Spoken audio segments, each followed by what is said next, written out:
Hello everyone, welcome to our YouTube channel triple lassi. कैसे हैं आप लोग? आई होप आप लोग बहुत अच्छे होंगे। तो चलिए शुरू करते हैं आज का लेक्चर को शुरू करने से पहले आपसे रिक्वेस्ट है, अगर आपने चैनल को हमें सब्सक्राइब नहीं किया तो प्लीज़ कर दीजिएगा और नोटिफिकेशन बिल को भी हिट कर दीजिएगा, जिससे कि जो आने वाली वीडियो का नोटिफिकेशन है वो आपको टाइम पर मिल पाए। और लेक्चर को शेयर ज़रूर से कर दीजिएगा अपने दोस्तों के साथ। तो चलिए शुरू करते हैं आज का लेक्चर। फर्स्ट क्वेश्चन है, 1785 से 1782 के बीच प्रथम आंग्लो मराठा युद्ध का निम्नलिखित में से कौन सा एक परिणाम था? ब्रिटिश युद्ध जीत गए थे, मराठा युद्ध जीत गए थे, किसी भी पक्ष की जीत नहीं हुई थी, या फिर इसमें हैदर अली की शक्ति जुटाने में मदद मिली, क्योंकि ब्रिटिश और मराठा आपस में युद्ध में लगे थे।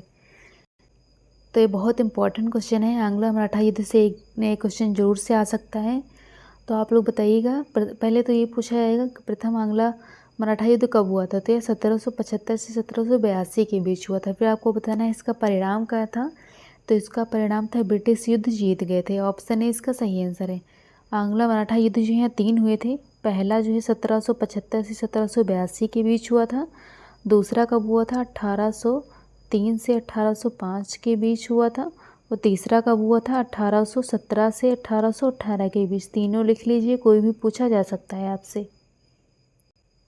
नेक्स्ट क्वेश्चन है, 18वीं सदी में भारत में लड़े गए युद्धों को निम्नलिखित में से सही कालानुक्रम कौन सा था? आपको बताना है इसमें से कौन से युद्ध का सही मतलब कौन से काल में हुआ था। आप पहले तो आप लोगों को ईयर पता होगा, तभी आप लोग इसको सेट कर पाएंगे, वरना तो ये क्वेश्चन आप कर ही नहीं पाएंगे। तो इसका सही आंसर क्या है गाइस? तो इसका सही आंसर है ऑप्शन बी। अब पहले अंबर युद्ध हुआ था, तो अंबर युद्ध कब हुआ था? तो ये मैं लिख दे रही हूँ कि कौन सा युद्ध कब हुआ था। अगर आपको नहीं पता है तो आप लोग लिख लीजिए। अंबर युद्ध जो है 1749 में हुआ था। प्लासी का युद्ध 1757 में हुआ था। कब हुआ था? 1757 में, 23 जून 1757 में हुआ था। और वांडीवास का युद्ध कब हुआ था? तो वांडीवास का युद्ध जो है 22 जनवरी 1760 में हुआ था। ये एग्ज़ाम में बहुत पूछा जा रहा है आजकल कि वांडीवास का युद्ध कब हुआ था। तो आप लोग नोट डाउन इसको ज़रूर से करिए। और बक्सर का युद्ध तो सबको पता ही होगा। तो बक्सर का युद्ध हुआ था 22 अक्टूबर 1764 से 23 अक्टूबर 1764 तक हुआ था। 1764 में ही हुआ था। तो सबसे पहले देखो 1749 में हुआ था अंबर का युद्ध। फिर 1757 में प्लासी का युद्ध हुआ था। फिर 1760 में वांडीवास का युद्ध हुआ था। फिर 1764 में बक्सर का युद्ध हुआ था। तो ऑप्शन बी इसका सही आंसर है। पहले अंबर युद्ध होगा, फिर प्लासी युद्ध होगा, फिर वांडीवास युद्ध होगा, फिर बक्सर युद्ध होगा। थर्ड क्वेश्चन है, मोहनजोदड़ो का स्थानीय नाम क्या है? जीवितों का टीला, कंकालों का टीला, दासों का टीला या फिर मृतकों का टीला? तो जो मोहनजोदड़ो है इसका स्थानीय नाम क्या है? आपसे एनिशिएंट हिस्ट्री से एक नया क्वेश्चन जरूर से आएगा, यह एक से ज़्यादा भी आ सकते हैं। तो आप लोग अच्छे से पूरा लेक्चर देखिए, क्योंकि इसमें आपको मिक्स क्वेश्चन कराए जाते हैं, करंट अफेयर, हिंदी, ये सब भी कराया जाता है इसमें, जिससे कि आपका ज़्यादा से ज़्यादा हम लोग कवर करा सकें। वो भी आप लोगों को दिन भर में 2 लेक्चर अच्छे से कराए जाते हैं। तो आप लोग वही देख लेंगे तो यही सफिशियंट होंगे, क्योंकि मैं आपको लोगों को बहुत डिटेल से बताती हूँ। और बाकी रीजनिंग तो आपको इतनी आती ही होगी कि इतना स्कोर आप कर ही लेंगे। तो आप लोग पासिंग मार्क्स से ज़्यादा ही लेके आएंगे, ये तो कन्फर्म है। तो आप लोग अच्छे से पूरा लेक्चर देखिए और लेक्चर को शेयर ज़रूर से कर दीजिए। तो आपको बताना है मोहनजोदड़ो का स्थानीय नाम क्या है? तो यह मृतकों का टीला है। ऑप्शन डी इसका सही आंसर है। क्वेश्चन नंबर 4 है, भारत के राजचिन्ह में प्रयुक्त होने वाला शब्द सत्यमेव जयते किस उपनिषद से लिए गए हैं? मोस्ट इंपॉर्टेंट क्वेश्चन है कि जो सत्यमेव जयते है किस उपनिषद से लिए गए हैं? मुंडक उपनिषद, कंठ उपनिषद, ईश उपनिषद या फिर बृहदारण्यक उपनिषद? तो इसका सही आंसर है option A, Mundaka Upanishad. Next question है, वास्को डिगामा कहाँ का रहने वाला था? पुर्तगाल का, हॉलैंड, अमेरिका या फिर फ्रांस? तो वास्को डिगामा कहाँ का रहने वाला था? तो यह पुर्तगाल का रहने वाला था। ऑप्शन ए इसका सही आंसर है, पुर्तगाल का रहने वाला था। और अगर आपसे पूछ लिया जाए कि वास्को डिगामा जो है या कब मतलब पुर्तगाल से निकला था भारत की खोज के लिए, तो यह मतलब कब निकला था? तो यह 8 जुलाई 1497 को निकला था। और भारत कब पहुंचा था? भारत की कालीकट स्थान पर पहुंचा था। ये अक्सर पूछा जाता है कि भारत में वास्को डिगामा कौन से स्थान पर पहुंचा था? तो यह कालीकट स्थान पर पहुंचा था। कब पहुंचा था? 20 मई 1498। बहुत इंपॉर्टेंट पॉइंट है, आप लोग लिख लीजिए कि वास्को डी गामा पुर्तगाल का रहने वाला था और 8 जुलाई 1497 को निकला था और कालीकट पहुंचा था 20 मई 1498।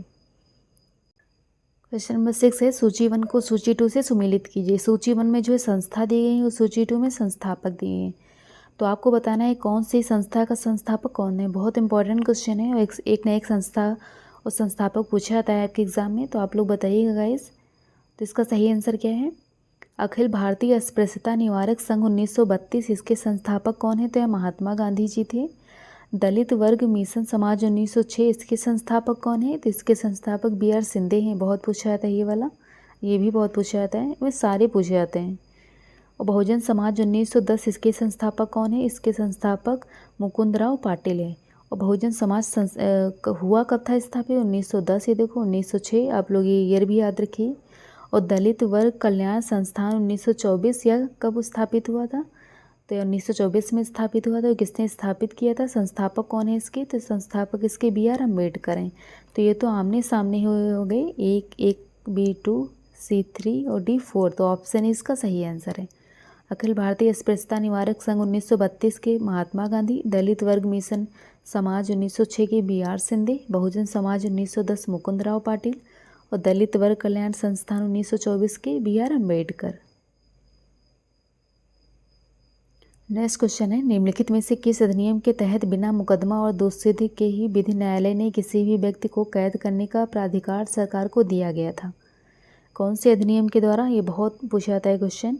वर्ष 1919 का रालेट अधिनियम, वर्ष 1935 का भारत सरकार अधिनियम, वर्ष 1909 का भारतीय परिषद अधिनियम या फिर वर्ष 1919 का भारत सरकार अधिनियम। तो आपको बताना है किस अधिनियम के द्वारा बिना मुकदमा और दोषसिद्ध हुए ही विधि न्यायालय ने किसी भी व्यक्ति को कैद करने का प्राधिकार सरकार को दिया है। तो कौन सा है अधिनियम?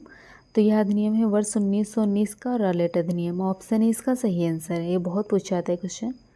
और गाइस अगर आप लोग अभी तक भी वीडियो को लाइक नहीं किए तो प्लीज़ कर दीजिए, वीडियो को शेयर कर दीजिए अपने दोस्तों के साथ और चैनल को सब्सक्राइब कर दीजिए।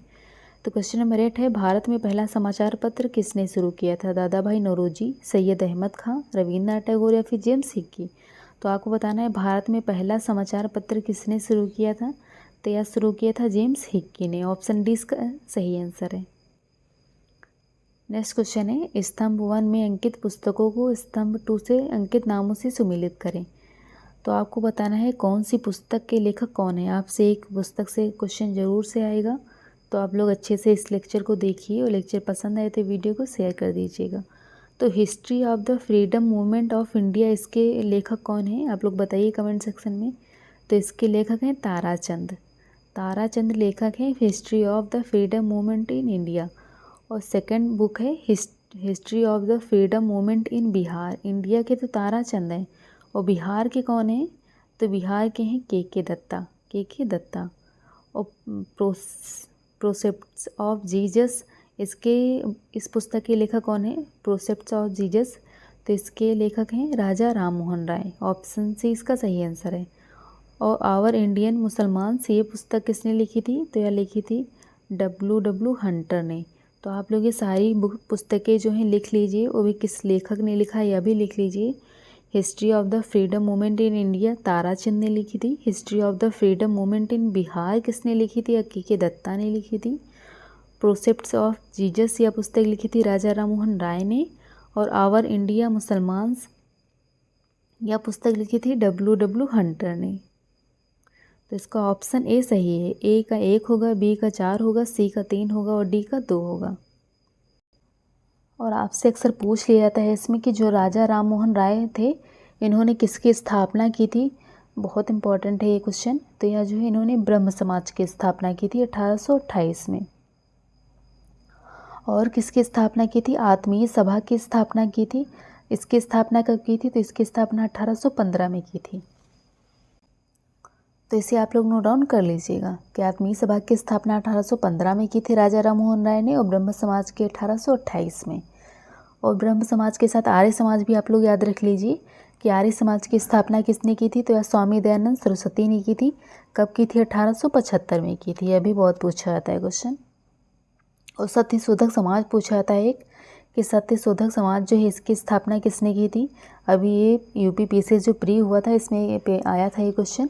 तो यह जो है ज्योतिबा फूले ने की थी। ज्योतिबा फूले ने की थी और कौन से ईयर में की थी, ईयर पूछा जा सकता है। अगर आपसे पूछा गया है कि कब की, किसने की थी, तो ईयर भी पूछा जा सकता है। तो ये 1873 में की थी। कोई भी संस्था है या फिर कोई भी समाज है, उसका ईयर भी आप लोग याद रखिए। बस सिर्फ किसने उसका स्थापना किया था, बस वही इम्पोर्टेंट नहीं है। आजकल ईयर भी पूछ लिए जाते हैं, क्योंकि आप लोगों से ईयर से ही फंसाते हैं क्वेश्चन को। क्वेश्चन नंबर 10 है, भारत छोड़ो का नारा किसने दिया था? महात्मा गांधी ने, जवाहरलाल नेहरू ने, यूसुफ मियां अली ने, फिरोज आसफ अली ने। तो आपको बताना है भारत छोड़ो का नारा किसने दिया था। तो यह नारा दिया था यूसुफ मियां अली ने। ऑप्शन सी इसका सही आंसर है।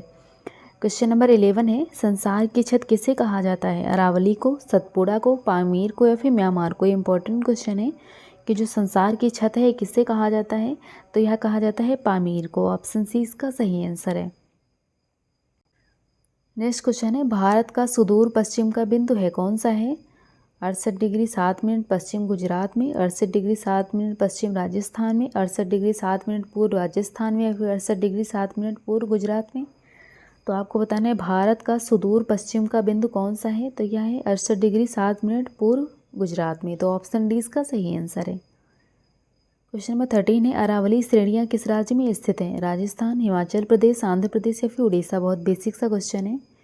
अरावली श्रेणियाँ किस राज्य में स्थित है, आप लोग कमेंट सेक्शन में बताइए गाइस। तो यह है राजस्थान। ऑप्शन ए इसका सही आंसर है, राजस्थान में स्थित है। क्वेश्चन नंबर 14 है, निम्न में से कौन सा एक सुमेलित नहीं है? शक्ति परियोजना और इधर राज्य दिए गए हैं। तो ये शक्ति परियोजनाएं बहुत पूछी जाती हैं। तो आप लोग बताइएगा कि कौन सी परियोजना कौन से राज्य में स्थित है। तो आप लोग बताइए, जो जवाहर सागर परियोजना है कहाँ पे स्थित है? तो यह राजस्थान में है। तो यह बिल्कुल सही है। और नागार्जुन सागर परियोजना यह कहाँ पर है, यह भी आप लोग बताइएगा गाइस। तो यह आंध्र प्रदेश, यह भी सही है। और शिव समुद्रम केरल में है, या पता नहीं, आप लोग बताइए कमेंट सेक्शन में। और गांधी सागर मध्य प्रदेश, यह भी सही है।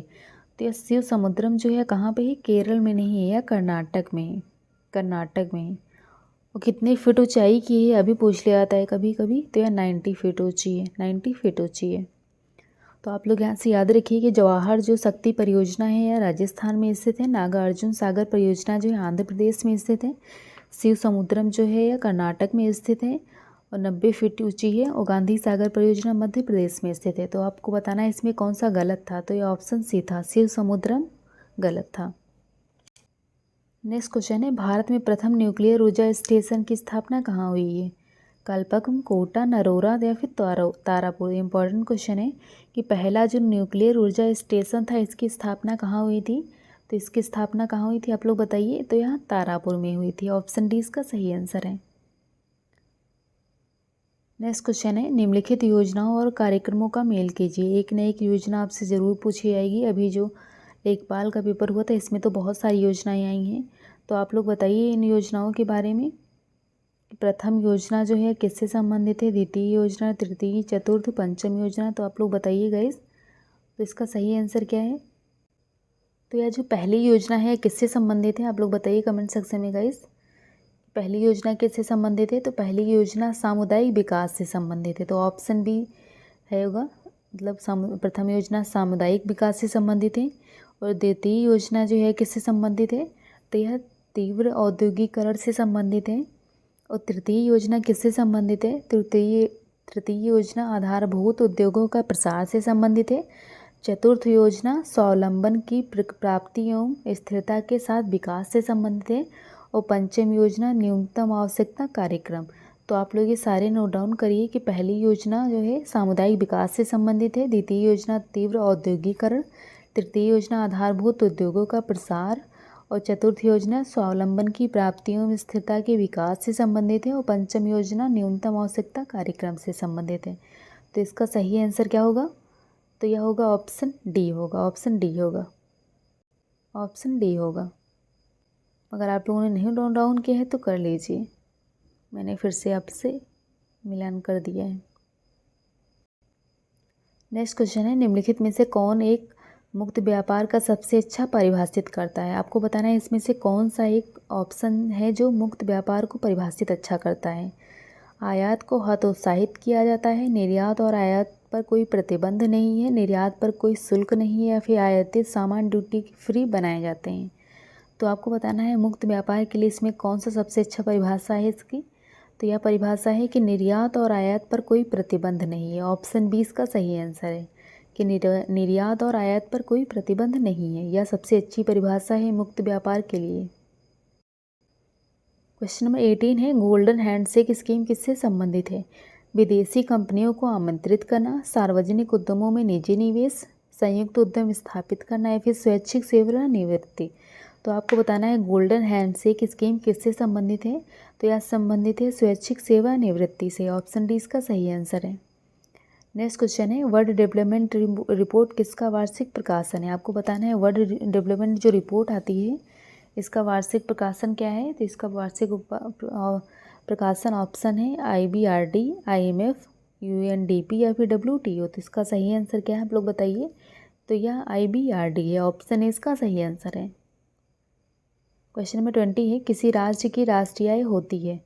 ये बहुत पूछा जाता है क्वेश्चन। सरकार का वार्षिक राजस्व, उत्पादन कार्यों का योगफल, सार्वजनिक क्षेत्रों के उद्यमों का अधिशेष या फिर निर्यात में से आयात घटाकर। तो आपको बताना है किसी राष्ट्र का राष्ट्रीय आय होती है, क्या होती है? तो यह होती है एक प्रकार की कि उत्पादन कार्यों का योगफल। ऑप्शन 20 का सही आंसर है। उत्पादन कार्यों का योगफल किसी राष्ट्र की राष्ट्रीय आय होती है। क्वेश्चन नंबर 21 है, किस संवैधानिक संशोधन अधिनियम द्वारा संविधान में मूल कर्तव्यों को सम्मिलित किया गया है? 42वां, 43वां, 44वां या फिर 45वां में मूल कर्तव्य से कोई भी क्वेश्चन आता है जो कि जिसे फंडामेंटल राइट्स भी कहा जाता है। तो मैं आपको सारे से इंपॉर्टेंट क्वेश्चन करा देती हूँ। तो मैं आपको सारा बता रही हूँ, उससे बाहर कुछ भी नहीं पूछा जाएगा मूल कर्तव्य में।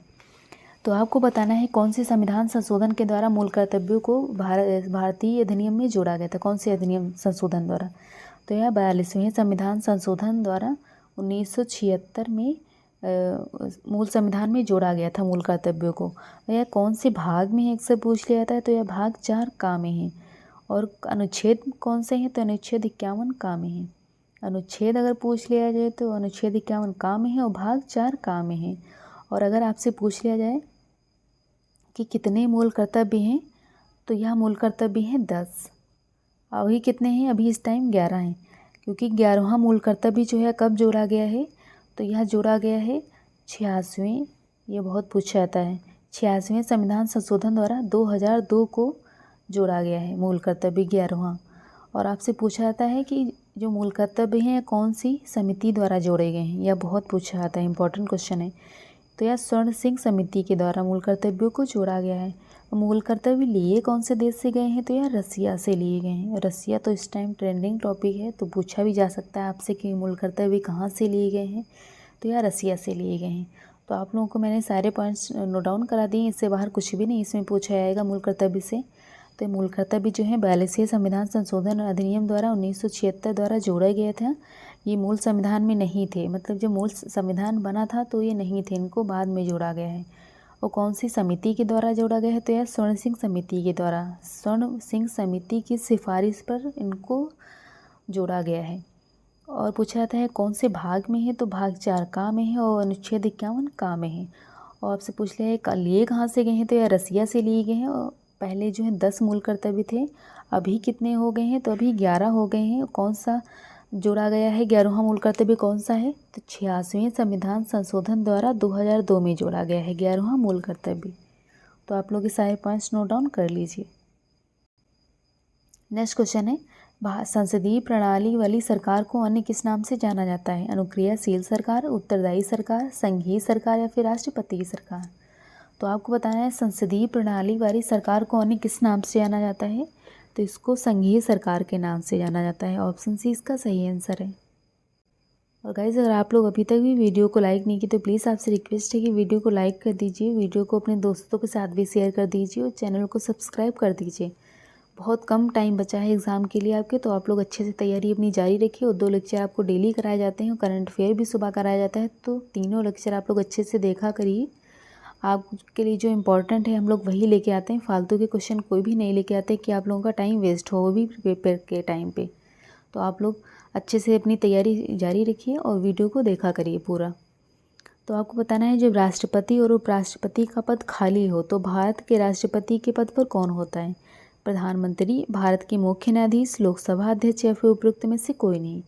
इम्पॉर्टेंट क्वेश्चन है कि जब राष्ट्रपति और उपराष्ट्रपति दोनों नहीं हो तो इसके पद पर कौन आ सकता है। तो यह भारत का मुख्य न्यायाधीश, ऑप्शन 20 का सही आंसर है कि भारत का जो मुख्य न्यायाधीश होता है वह इनकी जगह ले सकता है, मतलब कि जो सुप्रीम कोर्ट का जो जज होता है। और आपसे पूछ लिया जाता है कि अक्सर जो राष्ट्रपति है कौन से अनुच्छेद में है, तो राष्ट्रपति 52 अनुच्छेद में है और उपराष्ट्रपति कौन से अनुच्छेद में है, अभी आप लोग बताइएगा। इस में कोई भी क्वेश्चन आता है जिसमें कि पूछा जाता है कौन सा आर्टिकल है, तो मैं आप लोगों को ये बता देती हूँ कि कौन से आर्टिकल में राष्ट्रपति है, कौन से में प्रधानमंत्री है, कौन से में जो है राज्यसभा है, कौन से में लोकसभा है। मैंने आपको सारे कराए हुए हैं, तो अगर जो लोग अच्छे से पढ़ते हैं उन लोगों को अभी तक याद भी हो गया होगा। तो आपको बताना है कि उपराष्ट्रपति कौन से आर्टिकल में है, तो उपराष्ट्रपति आर्टिकल 63 में है। और प्रधानमंत्री कौन से में है, तो प्रधानमंत्री है 75 में। और लोकसभा कौन से आर्टिकल में आती है, मतलब सबसे पहले तो आप संसद लिखिए, संसद कौन से आर्टिकल में आती है, संसद आती है 79 आर्टिकल में। राज्यसभा कौन से आर्टिकल में आती है, राज्यसभा आती है 80 में। और लोकसभा कौन से आर्टिकल में आती है, लोकसभा आती है 81 में। तो आप लोग ये सारे पॉइंट्स नोट डाउन करिए भी के भी।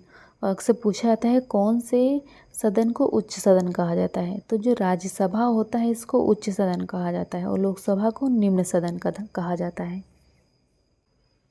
नेक्स्ट क्वेश्चन है, राज्यसभा कब भंग की जाती है। 5 वर्ष बाद राष्ट्रपति के शासन में संकटकालीन स्थिति में राज्यसभा कभी भंग नहीं की जा सकती। मैं सब लोगों से इसका आंसर और कमेंट सेक्शन में जानना चाहूँगी कि राज्यसभा कब भंग की जाती है। सब लोग इसका बताइए आंसर। तो यह कभी भी भंग नहीं की जा सकती, क्योंकि राज्यसभा को कभी भी डिसॉल्व नहीं किया जा सकता। इसे आप लोग दिमाग में बिठा लीजिए, क्योंकि क्वेश्चन बहुत आता है, बहुत कंफ्यूज भी हो जाते हैं। तो इसको जो है कभी भंग नहीं किया जा सकता राज्यसभा को। और मैंने भी आपको बताया था राज्यसभा कौन से आर्टिकल में आती है, तो यह 80 में आती है। नेक्स्ट क्वेश्चन है, जिला स्तर पर मुख्य चुनाव अधिकारी के रूप में जिलाधीश कहलाता है। मजिस्ट्रेट, जिलाधीश, आयुक्त या फिर रिटर्निंग ऑफिसर। तो इसका सही आंसर क्या है, तो यह ऑप्शन डी है, रिटर्निंग ऑफिसर। नेक्स्ट क्वेश्चन है, मानव शरीर का भार होता है ध्रुवों पर अधिकतम, पृथ्वी की सतह पर सब जगह समान, विषुवत रेखा पर अधिकतम या फिर मैदानी भागों की अपेक्षा पर्वतों पर अधिक। तो आपको बताना है मानव शरीर का जो भार होता है यह कैसा होता है, तो यह होता है ध्रुवों पर अधिकतम होता है। पृथ्वी पर तो हम लोग समान ही रहते हैं कि अगर ये तो ऐसा तो नहीं होता ना कि अगर हम मान लो यूपी में है फिर एमपी में गए तो हमारा भार अधिक हो जाएगा, ऐसा नहीं होता है। अगर मान लो बहुत ज़्यादा खा लिया तो भले ही वहाँ हो जाए, लेकिन पृथ्वी की सतह पर हर जगह समान ही रहता है सबका भार। जो ध्रुव होते हैं इन पर अधिकतम होता है, तो ऑप्शन ई इसका सही आंसर है। नेक्स्ट क्वेश्चन है, एक समतल दर्पण की वक्रता त्रिज्या होती है, शून्य होती है, 1 होती है, अनंत या फिर 1 और अनंत के बीच। इंपॉर्टेंट क्वेश्चन है, फिजिक्स से है और फिजिक्स और बायोलॉजी इसमें आपको सारी कवर कराई गई है, तो आप लोग अच्छे से पूरा लेक्चर देखिए। तो एक समतल दर्पण की वक्रता त्रिज्या कैसी होती है, तो यह होती है अनंत होती है। ऑप्शन सी इसका सही आंसर है। नेक्स्ट क्वेश्चन है, सामान्यतः गुब्बारे में कौन सी गैस भरी जाती है, हाइड्रोजन, ऑक्सीजन, कार्बन डाइऑक्साइड या फिर हीलियम। तो आपको बताना है जो सामान्यतः गुब्बारे फुलाए जाते हैं ना, तो उसमें कौन सी गैस भरी जाती है, तो उसमें भरी जाती है हीलियम गैस। ऑप्शन डी इसका सही आंसर है, ये अक्सर पूछ लिया जाता है क्वेश्चन। नेक्स्ट क्वेश्चन है, निम्नलिखित में से कौन सा एक आरडीएक्स का अन्य नाम है, साई एनहाइड्रिन, डेक्सट्रॉन, साइक्लोहेप्सन या फिर साइक्लोनाइट। तो आपको बताना है जो आरडीएक्स नहीं होता है, बम जो होता है, इसका अन्य नाम कौन सा है, तो इसका अन्य नाम है साइक्लोनाइट। ऑप्शन डी इसका सही आंसर है, साइक्लोनाइट है।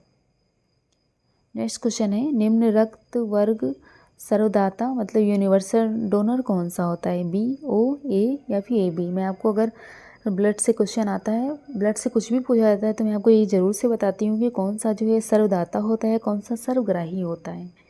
तो सर्वदाता जो है यह ओ होता है, ओ जो होता है सर्वदाता होता है, और ए बी जो होता है यह सर्वग्राही होता है। ए बी जो होता है सर्वग्राही होता है, सर्वग्राही होता है ए बी। और ओ जो होता है यह सर्वदाता होता है, इसे भी आप लोग लिख लीजिएगा। और ब्लड ग्रुप कितने प्रकार के होते हैं, 4 प्रकार के होते हैं, ए बी और ओ। यहाँ से आपको करंट के क्वेश्चन कराए जा रहे हैं। करंट आजकल कहीं से भी पूछ लिया जा रहा है, बहुत बार तो बहुत पीछे पीछे से पूछ लिया जाता है। फिलहाल इसमें देखिए आप लोग करंट, देश का पहला बायोगैस से चलने वाला चार्जिंग स्टेशन कहाँ शुरू किया गया है? नई दिल्ली में, चेन्नई में, मुंबई में, बेंगलुरु में। तो आपको पता है देश का पहला बायोगैस से चलने वाला चार्जिंग स्टेशन कहाँ शुरू किया गया है? तो यह शुरू किया गया है गैस मुंबई में। ऑप्शन सी इसका सही आंसर है। और बायोगैस में कौन सी गैस जो है सबसे अधिक महत्वपूर्ण होती है? तो यह CH4 होती है, जिसे मीथेन भी कहते हैं। मीथेन इसके लिए सबसे इम्पॉर्टेंट होती है। इसमें जो है मीथेन गैस निकलती है बायोगैस में।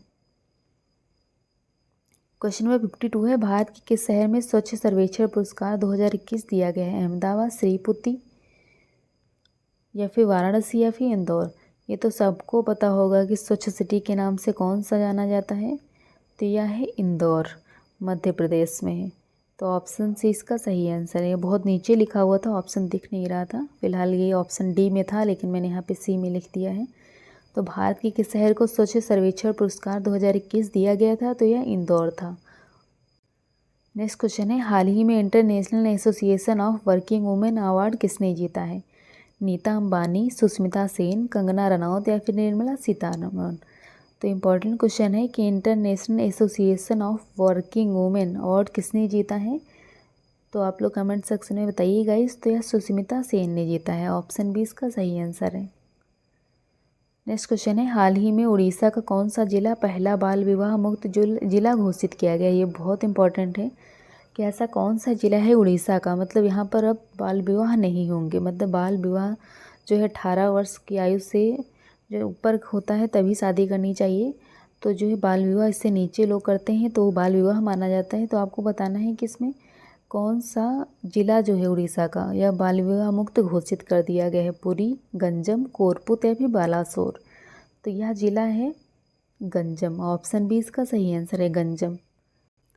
नेक्स्ट क्वेश्चन है, हाल ही में किसने वैश्विक जोखिम रिपोर्ट 2022 जारी की थी? विश्व स्वास्थ्य संगठन, अंतर्राष्ट्रीय मुद्रा कोष, विश्व व्यापार संगठन, या फिर विश्व आर्थिक मंच। तो आपको बताना है हाल ही में किसने वैश्विक जोखिम रिपोर्ट 2022 जारी की थी? तो यह जारी की थी विश्व आर्थिक मंच। ऑप्शन डी इसका सही आंसर है। नेक्स्ट क्वेश्चन है, हाल ही में इंडिया ग्लोबल फोरम का वार्षिक शिखर सम्मेलन कहाँ आयोजित किया गया था? बेंगलुरु में, मुंबई में, नई दिल्ली, या फिर चेन्नई। तो आपको बताना है हाल ही में इंडिया ग्लोबल फोरम का वार्षिक शिखर सम्मेलन जो है कहाँ पर आयोजित किया गया था? तो यह आयोजित किया गया था बेंगलुरु में। ऑप्शन ए इसका सही आंसर है। यह करंट के क्वेश्चन आपके एग्ज़ाम के लिए बहुत इंपॉर्टेंट है। कम से कम 10 से ज़्यादा ही क्वेश्चन आते हैं करंट के।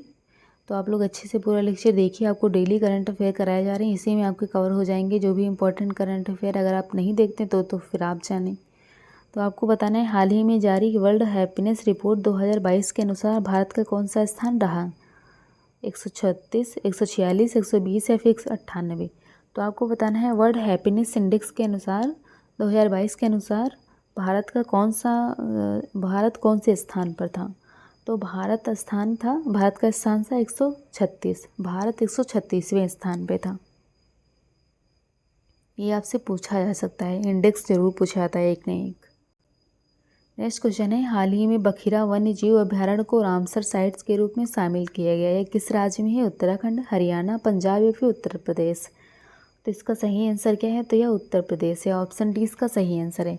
राम साइट जो है आजकल बहुत पूछी जाती हैं। तो आप लोग बताइए कि इंडिया में कितनी रामसर साइट हैं? तो यहाँ 75 राम साइट हैं।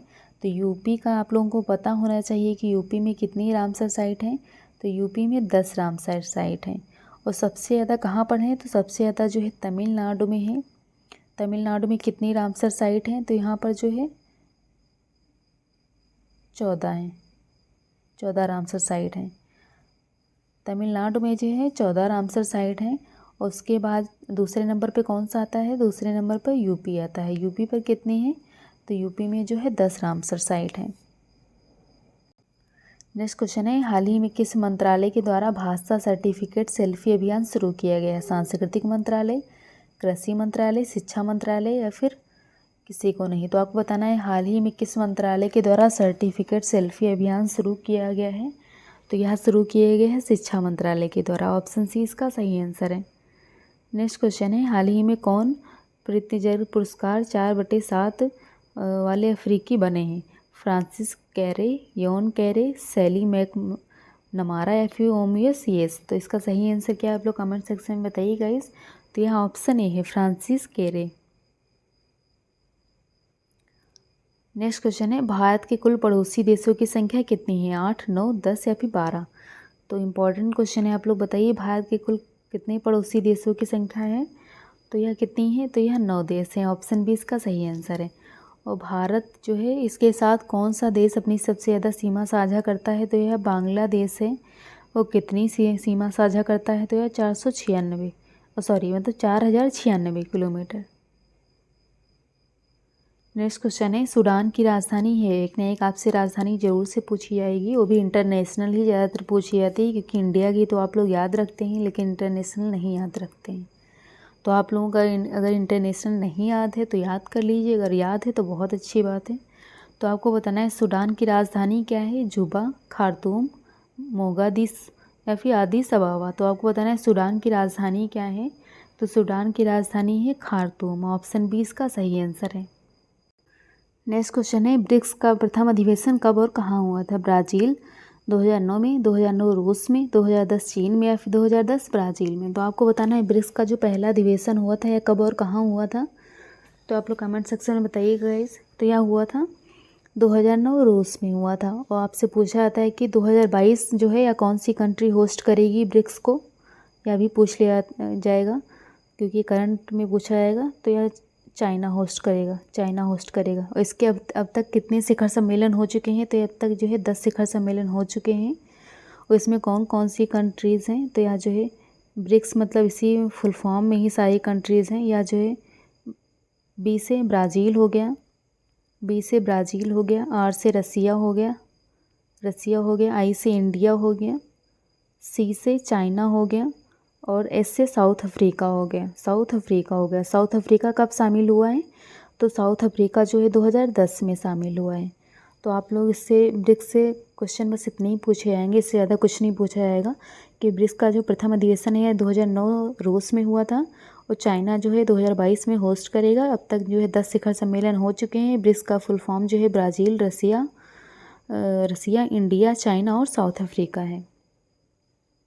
नेक्स्ट क्वेश्चन है चिल्का झील किस राज्य में है, पंजाब, उड़ीसा, पश्चिम बंगाल या फिर उत्तराखंड। चिल्का झील जो है खारे पानी की झील है और ये कहाँ पर है, तो यह उड़ीसा में है। ऑप्शन बी इसका सही आंसर है, उड़ीसा। नेक्स्ट क्वेश्चन है पंडित भीमसेन जोशी हैं बांसुरी वादक, ओडिसी नर्तक, हिंदुस्तानी गायक या फिर सितार वादक। तो आपको बताना है पंडित भीमसेन जोशी कौन है, तो यहाँ है एक हिंदुस्तानी गायक। ऑप्शन सी इसका सही आंसर है। नेक्स्ट क्वेश्चन है विष्णुपुर जो टेराकोटा मंदिरों के लिए प्रसिद्ध है किस प्रदेश में है, महाराष्ट्र, पश्चिम बंगाल, मध्य प्रदेश या फिर उत्तर प्रदेश। तो आपको बताना है विष्णुपुर जो टेराकोटा मंदिरों के लिए प्रसिद्ध है किस प्रदेश में है, तो यह है पश्चिम बंगाल में। ऑप्शन बी इसका सही आंसर है। आप लोगों से देखो कंफ्यूज कैसे किया गया है कि प्रदेश दे दिया गया है, तो आप लोगों को लगेगा उत्तर प्रदेश या फिर मध्य प्रदेश होगा, लेकिन नहीं, अगर आप लोगों को याद नहीं होगा तो आप लोग गलत करके आएंगे। तो यह पश्चिम बंगाल में है।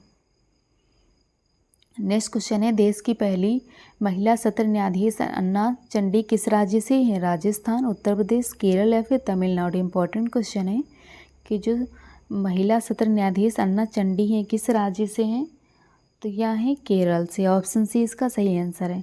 और गाइस अगर आप लोग अभी तक भी वीडियो को लाइक नहीं किए तो प्लीज़ आपसे रिक्वेस्ट है कि वीडियो को लाइक कर दीजिए, शेयर कर दीजिए अपने दोस्तों के साथ। क्वेश्चन नंबर 69 है हॉकी के कितने खिलाड़ी होते हैं, 9, 10, 11 या फिर 12। इंपॉर्टेंट क्वेश्चन है, आप लोगों को पता होना चाहिए। हॉकी आपका राष्ट्रीय खेल है, तो हॉकी के कितने खिलाड़ी होते हैं, तो हॉकी के 11 खिलाड़ी होते हैं। ऑप्शन से इसका सही आंसर है।